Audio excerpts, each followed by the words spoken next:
16e cours sur les 21 lois du leadership. Nous en sommes dans la 19e loi, c'est la loi du bon timing. Je vous ai montré que faire la bonne chose, c'est bien. Être au bon endroit, c'est encore mieux et il le faut, mais il y a un troisième ingrédient indispensable si vous voulez réussir dans le leadership, c'est le bon timing, c'est-à-dire le faire au bon moment. Sinon, vous allez échouer, d'accord? Et ça, c'est super important. Être trop tôt, c'est pas bon. Avant l'heure, c'est pas l'heure. Et après l'heure, c'est pas l'heure non plus. Exactement. Hein, c'est un proverbe français. Et en fait, c'est super important parce que si vous voulez vraiment réussir dans le leadership, monter de gloire en gloire, de victoire en victoire, il faut absolument discerner les temps et les moments. Si vous ne le faites pas, vous allez vous planter. Vous allez vous retrouver avec de sérieux problèmes. Alors, un bon moment pour agir, on a vu que fait d'une bonne décision, ça devient une excellente décision. Nous avons vu Esther, et Esther, vraiment, elle était dans cette loi du bon timing, parfaitement, heureusement, parce que sinon, elle serait morte. Elle serait morte, elle aurait eu vraiment des difficultés, d'abord énormes, parce qu'elle aurait vu son peuple être détruit, et heureusement, elle avait quelqu'un derrière elle, c'est Mardochée, qui l'a vraiment bien entourée. Une de ses parentés. Elle était au bon endroit, c'est sûr. Elle était dans la bonne position, c'est sûr. Et Mardochée avait un bon plan. Il l'a poussée suffisamment, il l'a impulsée suffisamment pour qu'elle agisse. C'était la seule qui pouvait. Elle s'est présentée au concours pour devenir reine. Elle est devenue reine. Et puis, il y a un moment où le peuple juif était menacé de mort, de génocide par un certain Haman. Et à ce moment-là, Mardochée avait vu ce mauvais plan, ce plan satanique, et il a parlé donc à Esther, et il lui a dit, il faut absolument que tu agisses, il faut absolument que tu fasses ça et ça.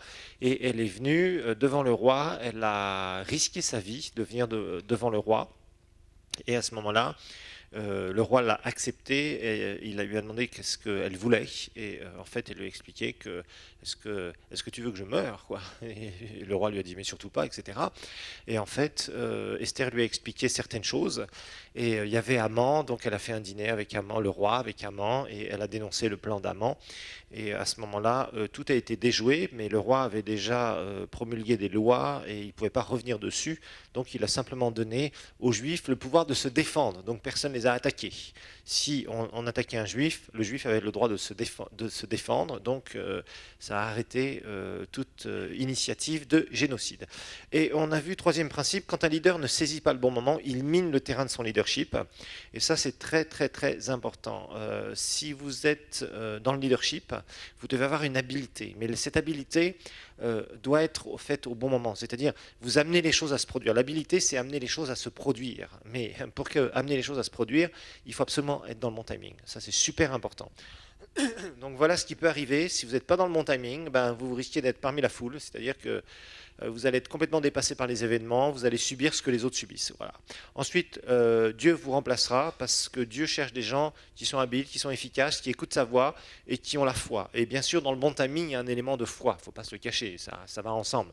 La foi, c'est agir, mais ce n'est pas agir n'importe quand, c'est agir au bon moment. La foi est une action, nous l'avons vu, et dans le leadership, il y a des moments où vous devez avoir la foi, et des fois, vous devez avoir une grande foi qui dépasse largement ce que je dirais votre foi habituelle. Il vous faut quelque chose de spécial parce qu'il y a des moments où vous devez prendre des décisions et ça doit être fait maintenant.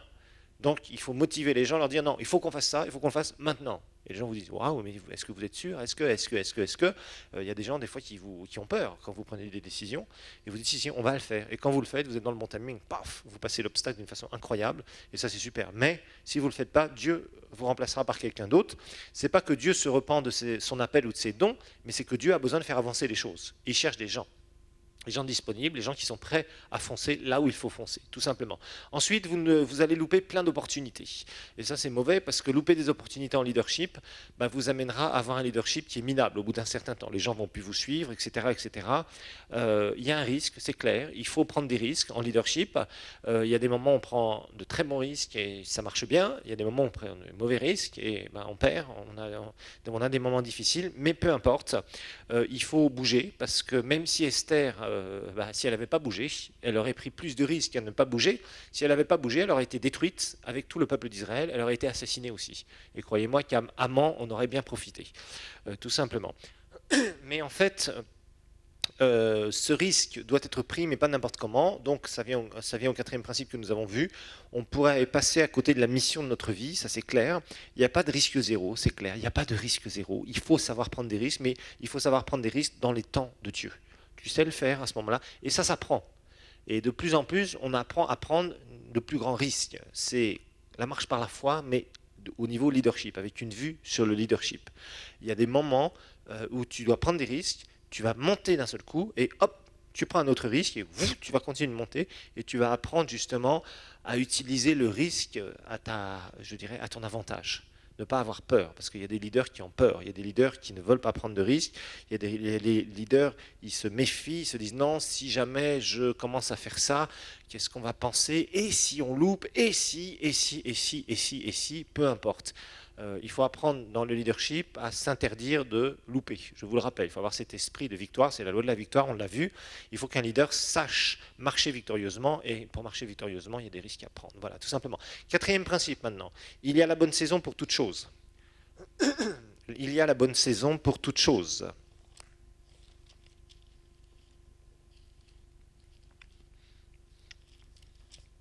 Ecclésiaste 3.1 nous dit, il y a un moment, Ecclésiaste 3.1, notez juste la référence, il y a un moment ou un temps pour tout, un temps pour toute chose sous le ciel. C'est-à-dire qu'il ne faut pas être déphasé, il ne faut pas marcher, il ne faut pas fonctionner en étant déphasé. Il y a un temps où les choses montent, il faut monter avec. Il y a un temps où les choses descendent, il faut descendre avec, etc., etc. Il y a un temps, il y a un bon timing, il faut être en phase. Si vous êtes déphasé par rapport au timing, vous allez n'avoir que des problème. Vous voyez, il faut être vraiment en phase avec les choses que vous devez faire. Très important. Esther s'est retrouvée aussi, si elle avait révélé son arrière-plan juif trop tôt, par exemple, elle a dit au roi qu'elle était juive, qu'elle allait être détruite avec le plan d'Aman, mais quand elle s'est présentée pour le concours de reine, elle ne s'est pas présentée comme étant du peuple d'Israël, sinon elle aurait été disqualifiée automatiquement. Donc vous voyez, elle a su dire qu'elle était juive au moment où son peuple était menacé. Elle ne l'a pas dit avant, elle ne l'a pas dit après parce qu'elle aurait été morte, mais elle l'a dit au bon moment et c'est ce qui lui a permis de réussir. Alors, à propos des saisons, il y a des saisons en leadership, ça c'est très important. Il y a des saisons où vous devez faire certaines choses et il faut marcher avec ces saisons. Alors, à propos des saisons, je vous avais dit qu'on en parlerait. Ce sont des périodes de temps où vous devez agir. Vous avez un temps pour agir, pour faire certaines choses. Et d'abord, on va remarquer certains principes sur les saisons. Il y a des choses sur les saisons. D'abord, les saisons n'ont pas toutes la même longueur.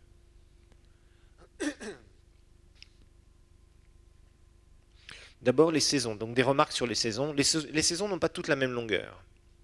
Ensuite, chaque saison a un commencement et a une fin.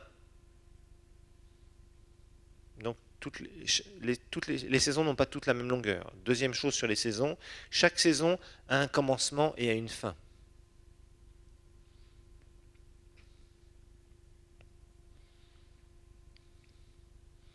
Ensuite, troisième caractéristique des saisons, c'est qu'on peut ensemencer en même temps à différents endroits.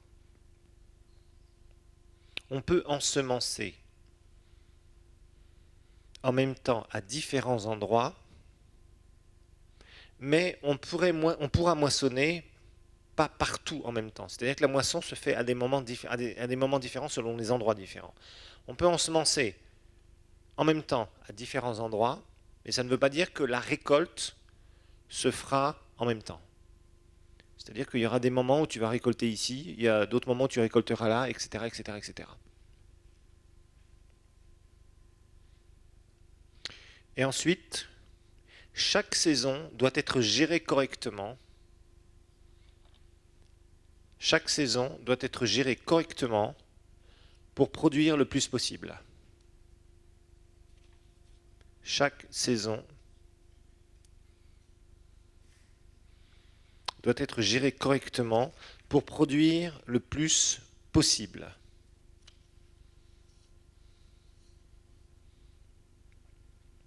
Et on discerne 4 saisons. Donc chaque saison doit être gérée correctement pour produire le plus possible.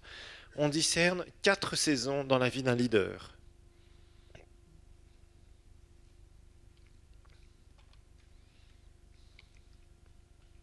4 saisons dans la vie d'un leader. Alors on les compare bien sûr aux saisons qu'on peut trouver dans l'hémisphère nord ou dans l'hémisphère sud.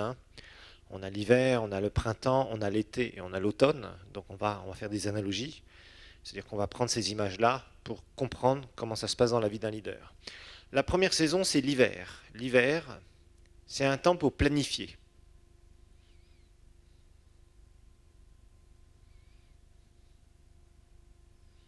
Il y a le temps pour planifier. Ce sont des saisons qui peuvent revenir régulièrement dans notre leadership. Le temps pour planifier. Alors, vous avez les bons leaders et les mauvais leaders. Le bon leader, lui, c'est un temps qu'il va utiliser pour planifier, réfléchir, chercher des stratégies, chercher à avoir des visions, à savoir qu'est-ce qu'on peut faire. Voilà, ça c'est le bon leader. Le mauvais leader, lui, c'est l'hiver, alors il se repose. Il attend que les choses se passent.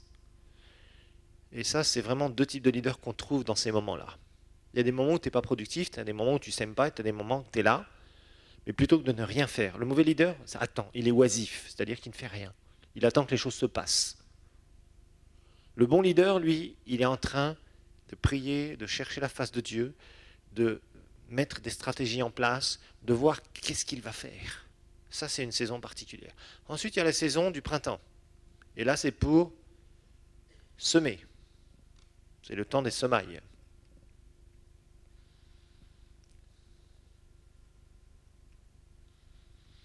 Et le printemps, c'est jamais un moment très facile, parce que semer n'est jamais quelque chose de sympathique.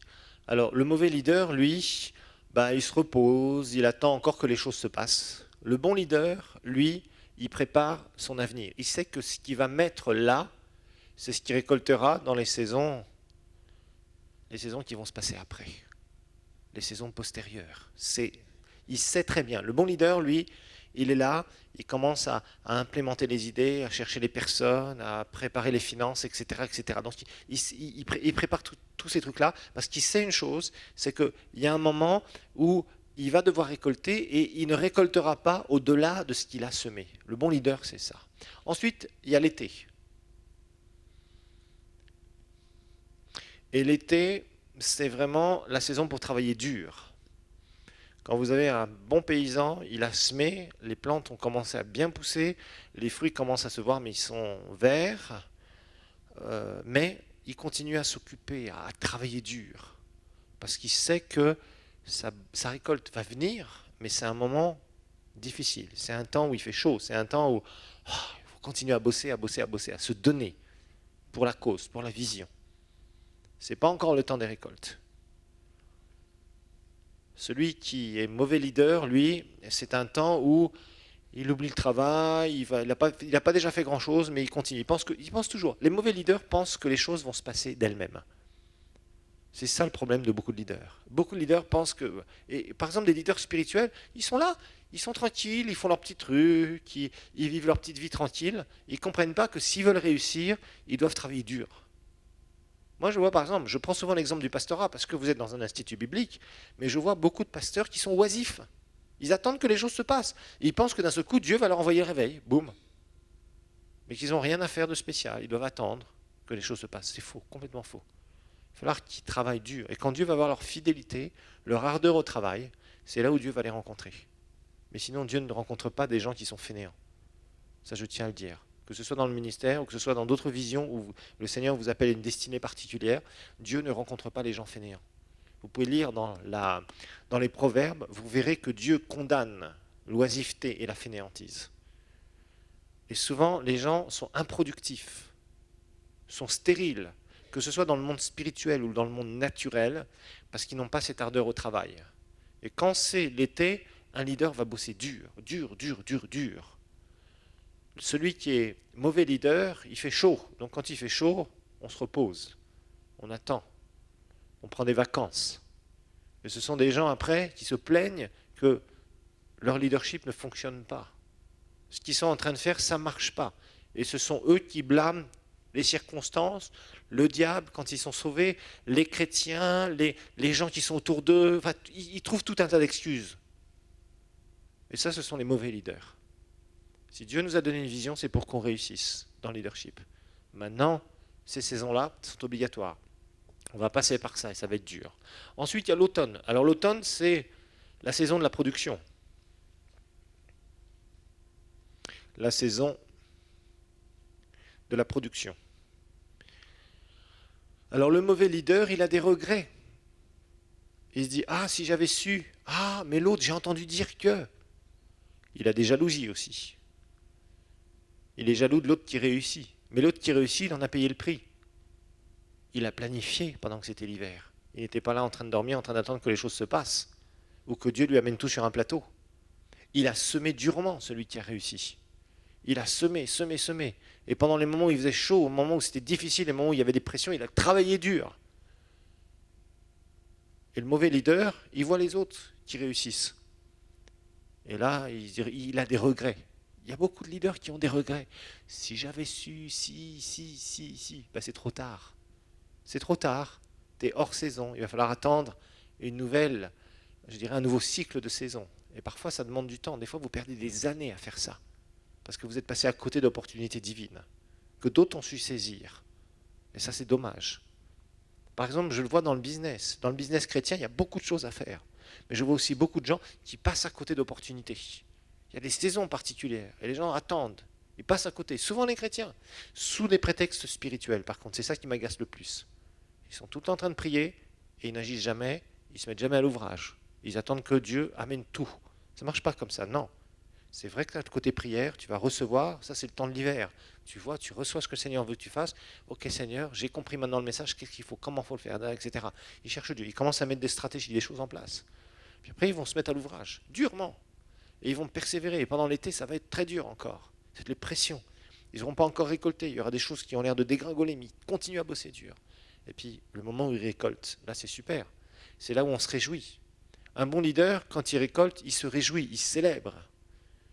Il est heureux et tous ceux qu'il a emmenés avec lui dans l'aventure sont heureux. Et c'est une victoire pour tout le monde. Cinquième grand principe maintenant. Ça, c'était les saisons, c'était dans le numéro 4.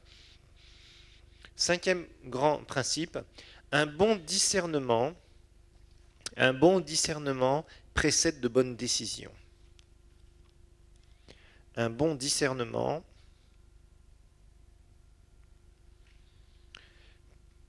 précède de bonnes décisions. Le Proverbe 10, verset 5 nous dit « Celui qui amasse pendant l'été est un fils prudent ». Proverbe 10, verset 5. « Celui qui dort pendant la moisson est un fils qui fait honte ». Là, on parle d'été, on parle de moisson. Donc, on parle de timing. Vous voyez ? Qu'est-ce qu'on fait par rapport à un timing ? Timing particulier. Eh bien, c'est ce que ce proverbe nous dit. Donc, notez qu'il ne suffit pas de savoir ce que vous devez faire, mais il faut savoir quand vous devez le faire. Il ne suffit pas de savoir ce que vous devez faire, mais il faut savoir aussi quand vous devez le faire.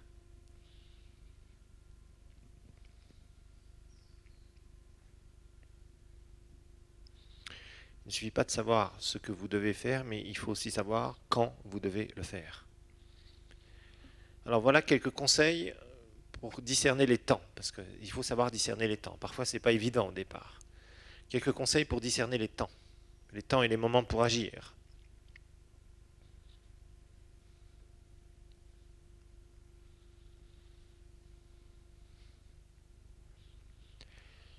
Discerner les temps et les moments pour agir.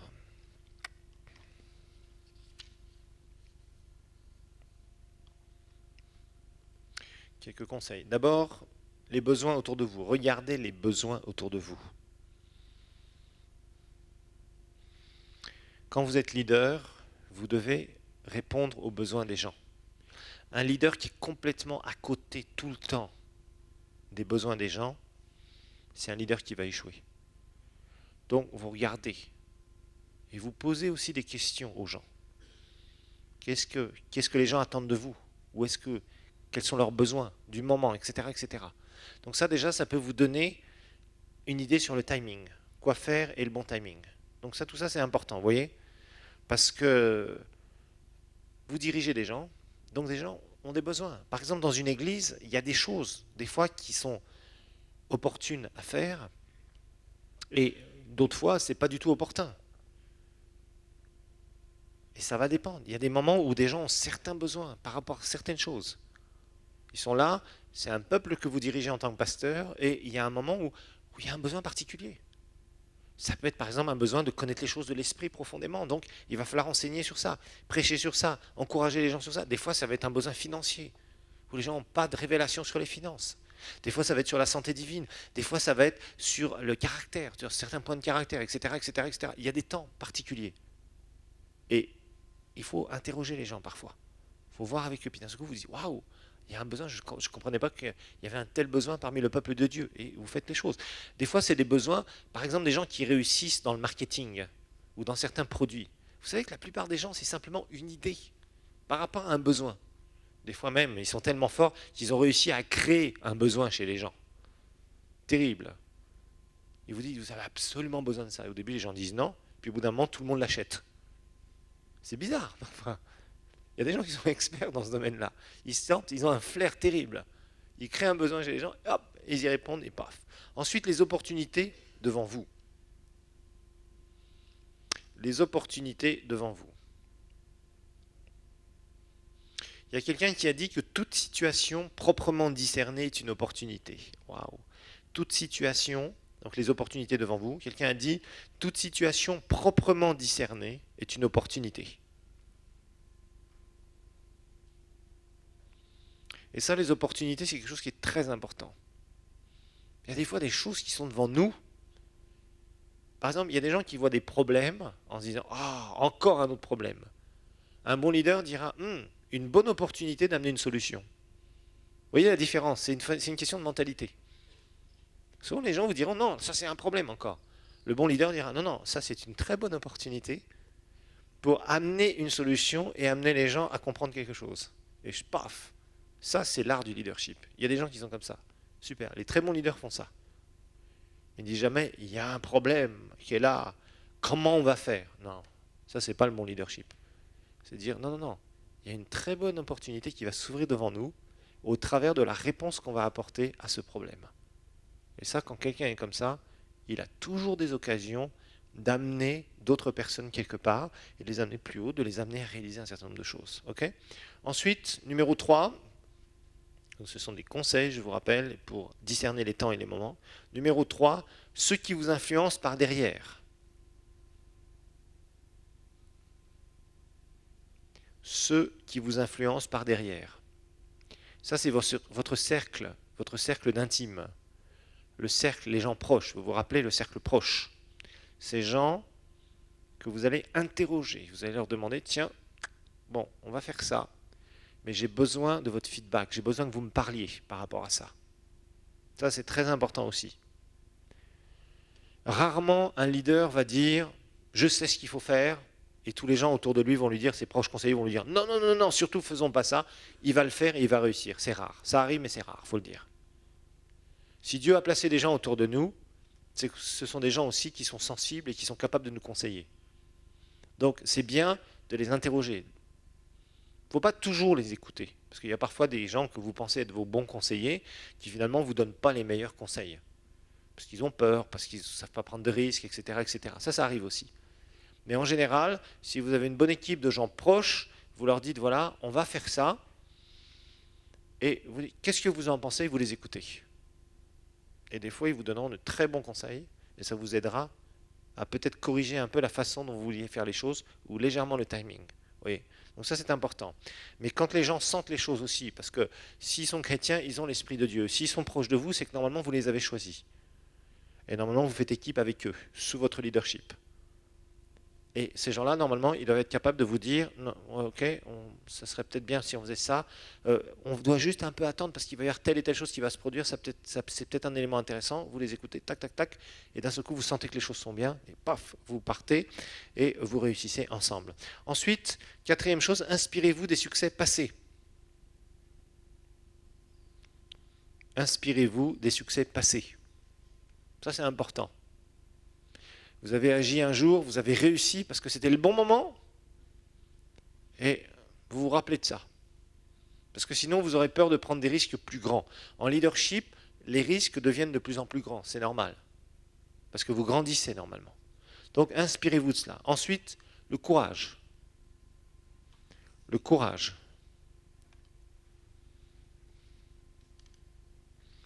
Le courage. Parce que ça, des fois, vous pouvez être paralysé par la peur. En vous disant, si jamais, là, je foire mon coup, je passe à côté, ouh là là, là, ça va être terrible. Les gens vont perdre confiance. Et c'est vrai, quand on loupe quelque chose, on a pris une décision, on a amené les gens quelque part, et ça a complètement loupé, bah, c'est sûr que les gens, bon, ils sont pas très contents, c'est normal. Donc des fois, vous allez avoir des reproches, et il va falloir savoir éponger les reproches, ça c'est très clair.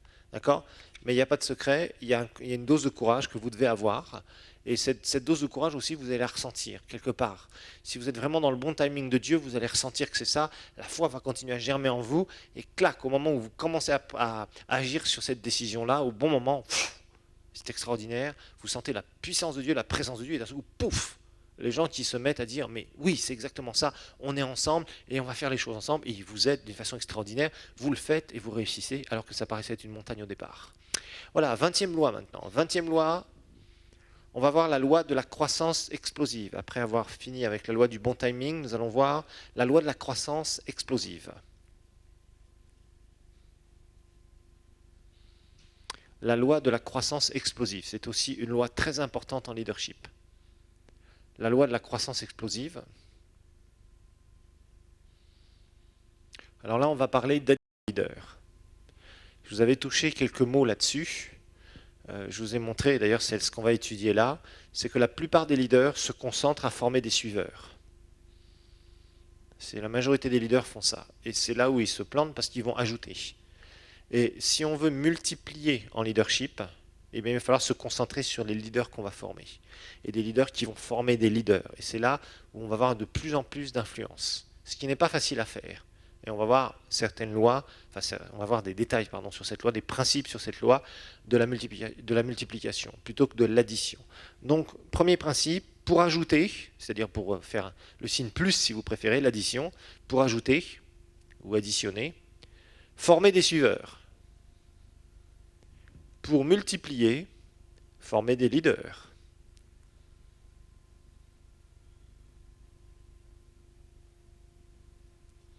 Pour ajouter, c'est-à-dire pour additionner, former des suiveurs. Pour multiplier, former des leaders.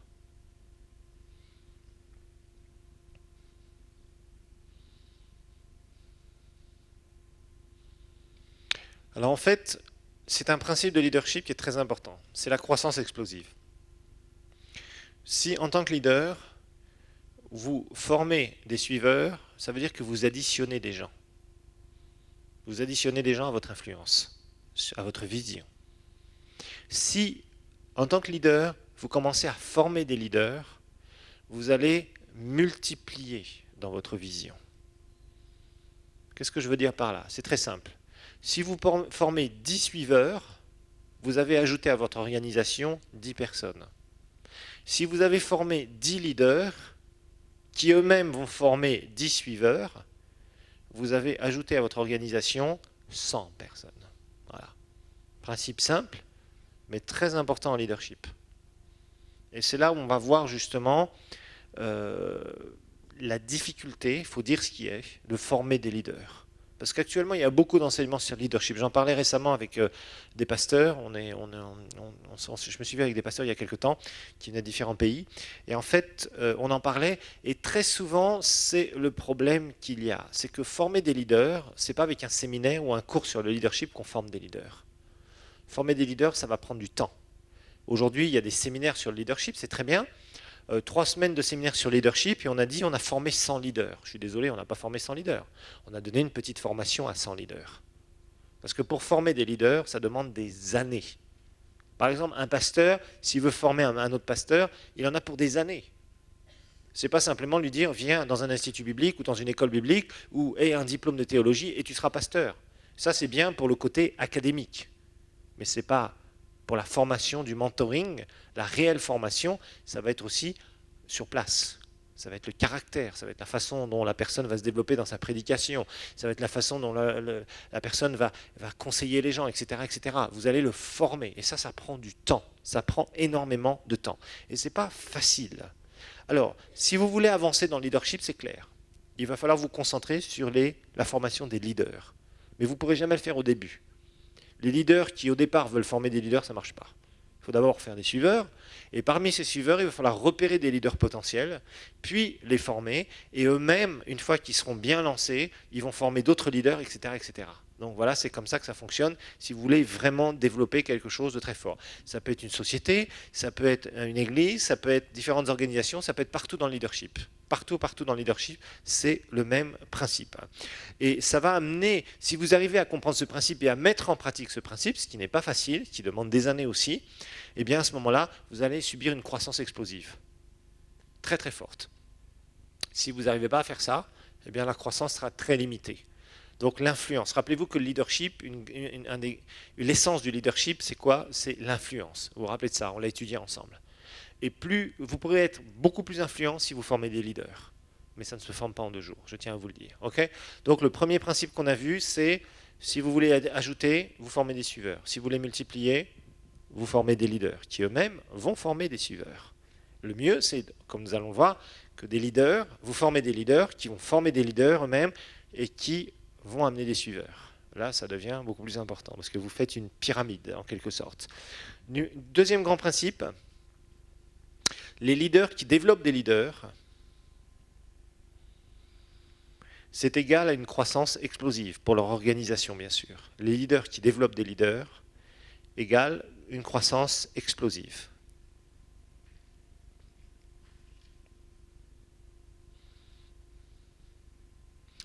Les leaders qui forment des leaders, qui développent des leaders, égale une croissance explosive. Alors évidemment, quelqu'un qui a bien réussi dans la formation des leaders, c'est l'apôtre Paul. L'apôtre Paul, il a formé plein de gens. Il y a vous avez des références, je ne vais pas les donner là, mais il y a des références dans les Actes, dans Timothée aussi, bien sûr. Paul a formé beaucoup de gens. Quand il créait des églises, il mettait en place des anciens qu'il formait, même si c'était un peu court au départ. Rappelez-vous qu'il a fait cette première école biblique à Éphèse, il est resté 3 ans et demi à Éphèse, et il a passé presque 3 ans à tous les jours enseigner des gens, à former des gens, à préparer des gens. Il a préparé Silas, il a préparé Timothée, il a préparé plein de gens. Quand on regarde un peu le leadership de Paul, en 25 ans, 25 à 30 ans, il a formé énormément de leaders, des gens qui ont pris la suite, des gens qui avaient de l'impact, des gens qui aussi formaient d'autres leaders. Donc ça, on peut le voir très facilement dans l'Écriture. Et notez qu'un des paradoxes du leadership,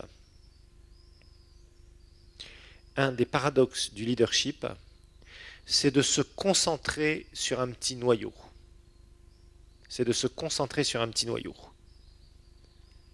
Un des paradoxes du leadership, c'est de se concentrer sur un petit noyau si vous voulez toucher beaucoup de monde.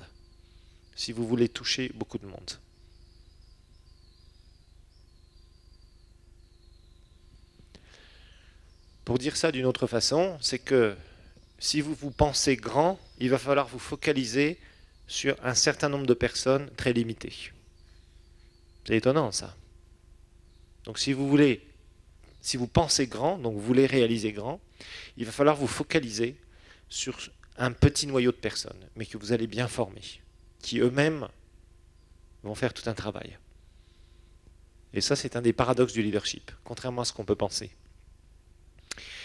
D'après des statistiques, je ne sais pas si elles sont exactes au pourcentage près, mais d'après John Maxwell, il disait que 90% des leaders rassemblent des suiveurs et non pas des leaders. 90% des leaders rassemblent des suiveurs et pas des leaders. Ça veut dire qu'ils se concentrent sur la masse de gens, plutôt que de se concentrer sur la formation de responsables, de leaders. Ça, c'est une réflexion intéressante.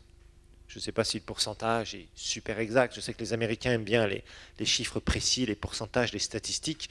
Ça donne une idée. Bon, en fait, l'idée ici, c'est que la grande majorité des leaders vont se concentrer sur les foules, sur les suiveurs, plutôt que de se concentrer sur la formation d'un certain nombre de leaders, des gens clés. Et c'est souvent une erreur parce qu'on se limite. Ça peut nous montrer une certaine croissance, mais finalement, souvent, on se limite quelque part. Et vous savez, former des leaders et diriger des leaders, c'est une chose qui est très difficile en leadership. Ça, c'est vraiment difficile. Quand un leader arrive à former et à diriger d'autres leaders, ça veut dire qu'il va être plus fort que ses leaders. Un leader ne se laisse jamais diriger par un autre leader qui est plus faible que lui. Difficile, c'est un principe qui est vraiment dur. Par exemple, si vous voulez réunir des pasteurs, il faut que vous soyez quelqu'un qui est beaucoup mieux réussi que tous les autres pasteurs. Sinon, les pasteurs ne vous suivront pas, par exemple, parce qu'ils vous diront, mais non, moi je suis pasteur, c'est le Saint-Esprit qui m'enseigne, je n'ai pas besoin d'être enseigné par un autre leader, vous voyez, ou être mentoré par un autre leader. C'est souvent la réaction des pasteurs, d'ailleurs, entre autres. Ça se voit aussi beaucoup dans toutes sortes d'organisations, quelles qu'elles soient. C'est très difficile de diriger des leaders. Parce que le leader, il a un caractère souvent indépendant. Il dit, moi j'ai ma vision, moi j'ai ceci, moi j'ai cela. Et en général, pour qu'il suive un autre leader, c'est que l'autre leader doit lui inspirer beaucoup de choses. Donc déjà, doit être beaucoup plus loin que lui et qu'il sente qu'il y a une vision quelque part commune, des objectifs communs. Sinon, il ne le suivra pas. Donc, notez que la seule façon de se multiplier, c'est de former et de diriger des leaders. Chose difficile, je vous le rappelle.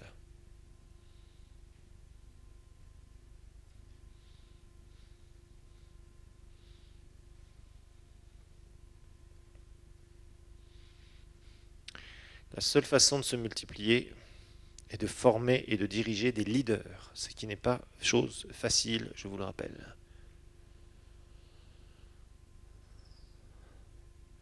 Alors, comment faire pour passer du leader où je me concentre seulement sur les suiveurs au leader qui commence à se concentrer sur la formation d'autres leaders?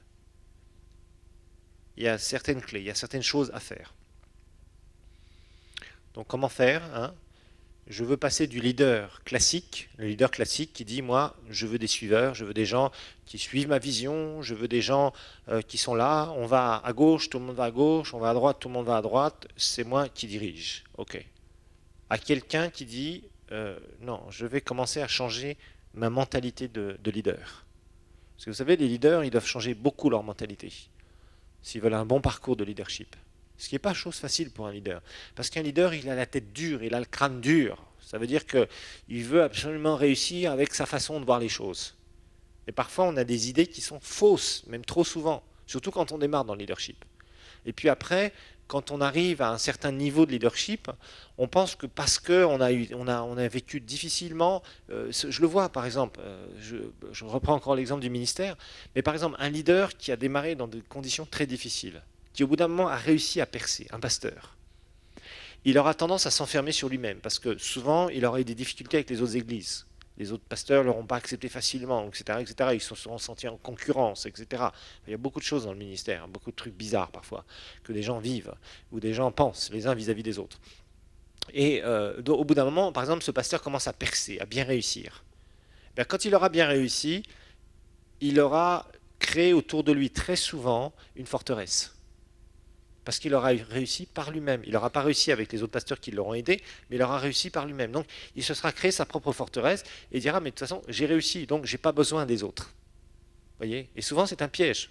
Dans le ministère, c'est un piège terrible. Terrible, terrible, terrible. Et c'est pour ça que vous voyez des gens, parfois des pasteurs, qui au bout d'un moment craquent parce que ça ne marche plus dans leur ministère, pour différentes raisons. Parce qu'en fait, ils se sont trouvés tellement isolés, ils ont travaillé tellement durement qu'au bout d'un moment, ils craquent. Il y a plein de choses qui craquent dans leur vie, ça ne va plus du tout, et ils abandonnent le ministère ou leur église ne fonctionne plus comme elle aurait dû fonctionner. Parce que souvent, ils vont s'isoler, ou ils ne vont pas créer d'autres leaders, ou ils ne vont pas accepter d'avoir d'autres leaders qui peuvent les aider, vous voyez. Et parfois c'est difficile. Vous savez, le ministère, ça a beaucoup. Je vous ai montré beaucoup de choses derrière le ministère. Je pense que déjà vous avez commencé à mieux comprendre. Alors, pour qu'un leader change complètement sa façon de penser, c'est-à-dire, même s'il a vécu difficilement, il a réussi difficilement, Il doit changer sa mentalité. Parce que souvent, quelqu'un, on va dire qu'il a réussi. Par exemple, un pasteur, on dit il a réussi. Quels sont les critères pour qu'on dise un pasteur a bien réussi? En général, parce qu'il a une belle église, une grosse église, vous êtes d'accord? On va regarder, s'il a 20 personnes et que ça fait 10 ans qu'il travaille, on ne va pas dire que c'est un pasteur qui a réussi, vous êtes d'accord? Bon, maintenant, la personne a des milliers de gens qui le suivent. Ok, il a travaillé 15 ans, 20 ans, et il y a des milliers de gens dans son église. On va dire, ah, ce pasteur a bien réussi. Oui et non. Parce qu'il a peut-être réussi à former des suiveurs, mais est-ce qu'il a formé des leaders? Il a formé des gens qui vont commencer à prendre des responsabilités dans lesquelles il a pu implanter certaines choses, il a trouvé un certain nombre de personnes et qui vont commencer à continuer l'œuvre ou implanter l'œuvre ailleurs, etc., etc., etc., et de la bonne façon, réellement dans la vision. Il y a beaucoup de leaders, par exemple, ils commencent à former quelques leaders ou ils pensent former des leaders. Par exemple, je le vois dans des églises qui font naître d'autres églises. Ils font ça souvent hors timing, ça aussi, c'est vraiment des discussions que j'ai souvent avec certains pasteurs qui se posent des questions là-dessus. Vous savez, il y a quelqu'un qui démarre une église et puis d'un seul coup, il veut 10, 15, 20 églises. Ok, c'est très bien tout ça. Mais quel leader tu as? Est-ce qu'ils sont vraiment dans la vision? Ou est-ce que c'est simplement ton association, ils en veulent un morceau? Et ils disent on va utiliser cette association-là. Parce que la plupart de ces gens-là, s'ils réussissent de leur côté, au bout d'un moment, ils quitteront votre association et ils nommeront leur église d'une autre façon. Ça se voit souvent. Ça se voit très souvent. C'est parce que ce n'est pas quelqu'un que tu as formé. C'est quelqu'un qui, pendant une période, a travaillé avec toi, sous ton leadership. Il a formé une autre église parce que tu l'as aidé à former une église pendant un certain temps, mais il n'était pas vraiment. Tu n'as pas fait de fils. Vous savez qu'il y a une différence entre faire un disciple et faire un fils. Ah, ça, c'est une notion très importante ici. Il y a une grande différence entre faire un disciple et faire un fils. Le disciple, c'est un preneur. C'est quelqu'un qui va prendre la connaissance. Mais le disciple, en général, n'est pas vraiment toujours loyal à la vision et au visionnaire. Le fils, il fait partie de la maison. Il ne pourra jamais renier son père. Vous voyez la différence? Et ça, en leadership, c'est quelque chose qui est très fort et qui est très difficile. Le disciple, c'est sûr, on peut lui donner une formation biblique, par exemple, je parle toujours du ministère, on peut lui expliquer certaines choses, on peut le mettre dans certaines positions, etc. Il commence à se développer, etc., etc., etc. Mais son cœur, c'est le cœur du disciple, c'est pas le cœur du fils. Le cœur du fils, c'est vraiment quelqu'un qui ne partira jamais de la maison. Ça veut dire, il peut faire une œuvre X, Y ou Z, il saura toujours qu'il a un père quelque part, son père spirituel. Et il sera toujours attaché à son père spirituel. Vous voyez? Et ça, c'est vraiment un aspect du leadership qui est très très fort. Alors, comment est-ce que quelqu'un peut commencer à se détacher? Un leader qui a, bon, admettons qu'un leader est bien réussi, il a fait plein de suiveurs, mais il s'aperçoit un jour qu'il est dans la mentalité, finalement j'ai ajouté, mais j'ai pas multiplié. Comment est-ce qu'il va faire pour changer ses façons de penser? Numéro 1, il doit réaliser qu'il ne doit pas seulement faire de bonnes choses, mais faire les choses de la bonne manière. Il ne doit pas seulement faire de bonnes choses, mais aussi faire les choses de la bonne manière.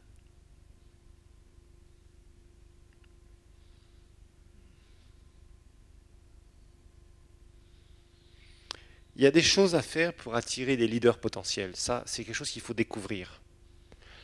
Il y a beaucoup de gens qui ne demandent qu'à être formés et à avoir des mentors. Mais souvent, les leaders se plantent de ce côté-là. Ils font des bonnes choses, mais ils ne font pas les choses de la bonne façon. C'est-à-dire, ils n'utilisent pas certaines stratégies qui permettraient à des gens, que soit Dieu a appelés ou des leaders potentiels, qui pourraient venir les aider, qui pourraient former et qui pourraient rajouter énormément pour la multiplication de l'organisation. Ces gens-là, il faut les repérer et ces gens-là, il faut les attirer. Et vous ne les attirez pas n'importe comment. Parce qu'un futur leader potentiel, il a envie de quelque chose. Il a envie d'avoir quelqu'un qui va l'inspirer. S'il a un leader qui est médiocre à côté de lui, au bout d'un moment, il partira. Voyez? Donc, faire la bonne chose, c'est bien, mais la faire de la bonne manière, c'est beaucoup mieux.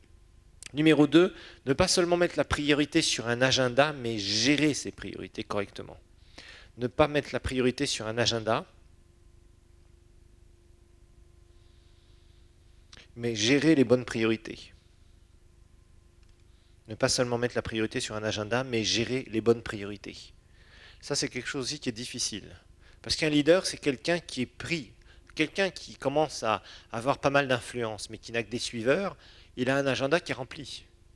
Et dans son agenda, souvent, il oublie de faire une chose, c'est de s'occuper de former des leaders. Il va s'occuper des besoins des suiveurs, il va bien s'en occuper, ça va bien se passer, les gens vont être contents, mais dans son agenda, il doit mettre les priorités en ordre. C'est-à-dire qu'une des priorités qu'il doit mettre en ordre, c'est dire qu'est-ce que je peux faire pour former des leaders, pour mentorer des gens. Numéro 3, ne pas chercher à être comblé, mais chercher à combler notre destinée.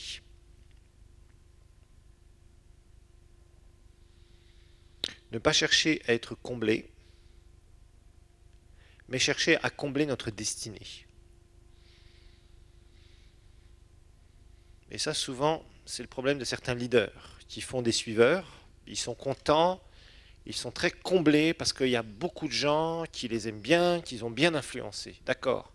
Mais est-ce que c'est à ça que Dieu t'a destiné? Le jour où tu mourras, qu'est-ce qui restera? Parce qu'on parlera de cette 21e loi, qui va être la loi de la succession pour un leader. Et ce n'est pas une chose mince. Numéro 4, ne pas diriger d'une main de fer, c'est-à-dire comme quasiment un dictateur, ne pas diriger d'une main de fer, mais rendre forts les leaders que vous formez. Ne pas diriger d'une main de fer, mais rendre forts les leaders que vous formez. Ça fait vraiment partie aussi d'un changement de mentalité pour un leader. Il y a des leaders qui sont super bons pour former pour avoir des suiveurs, qui ont une personnalité, charisme, habilité, vraiment beaucoup de qualités du leader, mais qui ne délèguent pas. Tout est comme ça, au tranchant du couteau, dans leur organisation. Ça roule bien, mais c'est vraiment dur. Et ils n'ont pas préparé des leaders, ils n'amènent pas de futurs leaders, parce qu'ils n'osent pas déléguer, parce que quand ils délèguent, ils pensent qu'ils perdent du pouvoir. Ça, c'est terrible. C'est surtout les leaders qui sont insécures. Les leaders insécures refusent de déléguer, parce qu'ils ont peur que quelqu'un usurpe leur autorité. Ça, c'est des gens qui n'ont pas bien compris le leadership. Alors, croyez-moi, avoir des suiveurs, quand vous êtes leader, vous pouvez avoir des suiveurs. C'est gérable. Au bout d'un moment, vous pouvez comprendre comment attirer des gens.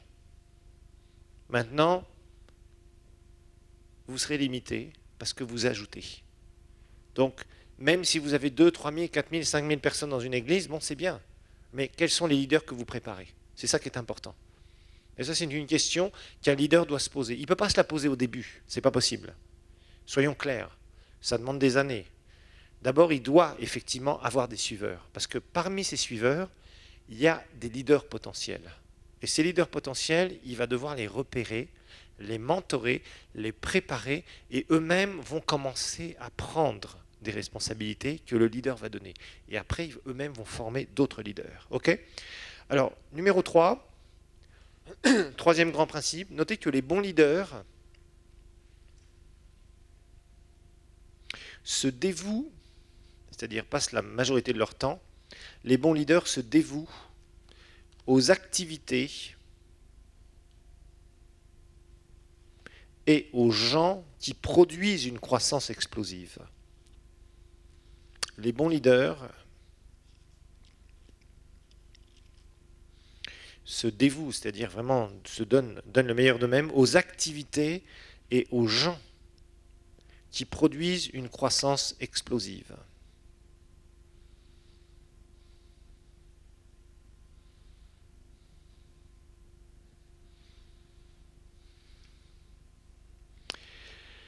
Et quand on regarde la vie de Paul, on pourrait vraiment voir toutes ses qualités. C'était un homme qui était rempli de qualités, Paul, franchement. Très bon prédicateur, très bon enseignant, des dons spirituels, éloquent, enfin vraiment, il avait beaucoup de qualités. Et ça, c'est bien. Mais ce que Paul a réalisé le plus, c'est la formation de gens qui ont su prendre le flambeau et amener la vision beaucoup plus loin. Ça, Paul a su le faire. Il a formé des gens comme Tite, Luc, Timothée, Apollos, Silas, Prisca, etc. Il y a plein de gens que Paul a formés. Parce qu'il a su passer du temps avec eux. Il a su se consacrer du temps à ces personnes et aux activités qui allaient amener une croissance. Ça n'a pas été fait du jour au lendemain, je vous le rappelle. Mais Paul a su le faire. Et Paul a su utiliser les méthodes suivantes. Voici les méthodes que Paul a utilisées. D'abord, il attirait et il équipait les gens. Il attirait et il équipait les gens. Ce que Paul faisait partout où il passait, bon, Paul prêchait la parole, mais il enseignait les gens. Donc il les équipait quelque part, partout. Il prêche, il enseigne, il passe du temps avec eux. Dans son ministère apostolique, il n'était pas seulement en train de prêcher Christ, former une église et bye bye. Quand il était persécuté, il était obligé de partir. Mais quand il pouvait passer du temps, il passait du temps avec les gens. Donc, il a utilisé d'abord ce principe, attirer et équiper. Ensuite, il a trouvé et il a mentoré des leaders émergents.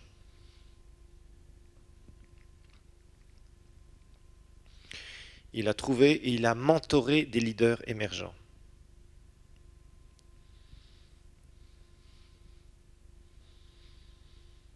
Donc, dans la phase de la croissance d'un leader, la première chose qu'il fait, comme je vous le disais, c'est avoir des suiveurs. Mais ces suiveurs, il doit s'en occuper. D'accord? Il doit les équiper. C'est ce que Paul a fait en premier. Ensuite, parmi ses suiveurs, Paul repérait un certain nombre de leaders potentiels. Donc ça, c'est vraiment quelque chose qui est important. C'est une stratégie à utiliser. D'accord? Donc des gens qui repéraient. Par exemple, Timothée, il l'a repéré étant jeune. Apparemment, Timothée était extrêmement jeune quand Paul l'a pris avec lui. Imaginez-vous, vous êtes avec l'apôtre qui est le plus en vue, entre guillemets, le plus grand ministère de la planète, et il prend un gamin avec lui, parce que c'était un gamin, Timothée. Parce que quand Paul écrit à Timothée, il lui dit que personne ne méprise ta jeunesse. Et c'était des années plus tard, après leur rencontre. Et apparemment, Timothée était encore jeune. Et Paul était bien avancé en âge. Donc ça voulait dire que quand ils se sont rencontrés, dans Actes, eh bien, c'était une rencontre où Timothée était extrêmement jeune. Mais Paul avait repéré que chez Timothée, il y avait quelque chose déjà. Et il l'a pris et il l'a formé pendant tout un tas d'années, entre autres. Donc, Paul, lui, tout le temps, il repérait des gens. Il repérait des gens, des futurs leaders potentiels. Et ça, c'est vraiment l'aspect du leader qui veut former des gens, de futurs leaders. Ensuite, numéro 3, créer de nouvelles organisations. Créer de nouvelles organisations. Alors ça aussi, c'est typique d'un leader qui veut former d'autres leaders. C'est pas quelqu'un qui veut tout contrôler. C'est quelqu'un qui forme des leaders et qui étend son influence au travers de différentes organisations. Paul formait des églises, il mettait les responsables, et après il allait plus loin. Il s'en occupait, bien sûr, mais il a étendu énormément son impact, il a étendu tout ce qu'il voulait vraiment faire, non pas en ayant toujours ses leaders sous sa coupe, c'est-à-dire il faut qu'ils soient toujours près de moi. Non, il les laissait, les leaders formaient certaines choses, etc. etc. Et ça c'est important en leadership. Quelqu'un qui veut tout contrôler, c'est quelqu'un qui va tout limiter. C'est quelqu'un qui va faire ce qu'on appelle une maintenance en leadership. C'est-à-dire qu'il va simplement maintenir l'organisation, mais ça va plafonner parce qu'il veut tout le temps tout contrôler. Et il y a un moment où les gens doivent aussi pleinement s'épanouir. Bon, ils restent sous votre leadership, ils vous considèrent comme le père, la mère, les parents, d'accord? Mais eux-mêmes commencent à monter et à créer des choses intéressantes. Mais ils vous reconnaîtront toujours comme étant le repère qu'ils ont eu. Vous voyez? Et ça c'est quelque chose qui est dans la mentalité de ceux qui forment et qui veulent voir des croissances explosives. Ensuite, numéro 4, s'engager dans la formation et le développement des leaders. S'engager donc dans la formation et le développement des leaders.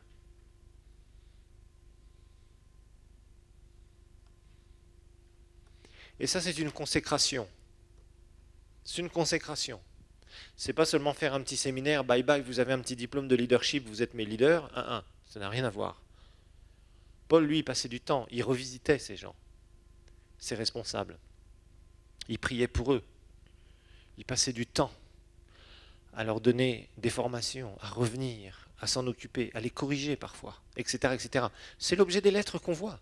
Les lettres qu'on voit dans le Nouveau Testament, c'était des lettres qui étaient envoyées aux églises.